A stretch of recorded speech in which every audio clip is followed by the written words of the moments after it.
Mpenzi mtazamaji wa Mjadala TV, ningependa kukukumbusha kwamba baada ya kuwepo kwa maandamano ya 29 Oktoba 2029, hatimaye basi maandamano hayo yamerudi kwa polisi ambao walikuwa wakiua raia waliokuwa wanaandamana. Lakini kabla sijakupeleka kwenye makala kuu, nikukumbushe kwamba usisahau kulike, kucomment na usiache kubonyeza neno subscribe ili uwe mtu wa kwanza kujipatia taarifa hizi kila siku ndani na nje ya nchi.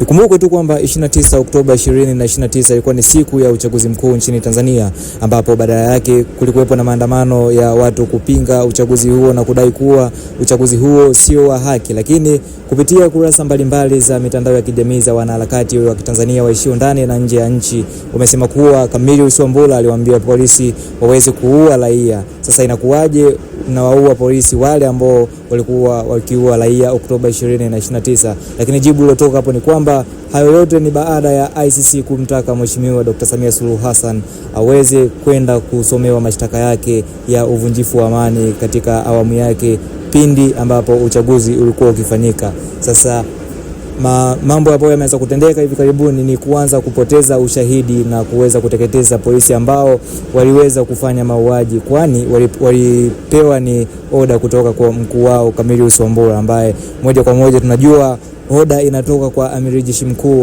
wa Tanzania ambaye ni Mheshimiwa Dr. Samia Suluhu Hassan, ambaye pia ni rais wa Jamhuri ya Muungano wa Tanzania. Sasa unadhani mna mabavu ya kupoteza ushahidi wa moja kwa moja, lakini polisi walioua na ujinga wenu mnashauriwa wengi sana, mliobaki ni swala la muda, mnaweza kupotezwa kabisa, kwani kesi imeweza kufika ICC. Na hiyo ilikuwa ni peji ya mwanaharakati Mange Kimambi kule kupitia ukurasa wake wa Instagram. Lakini pia tukirudi upande wa pili, Uganda pia ni nchi ambayo iko Afrika Mashariki, ambayo pia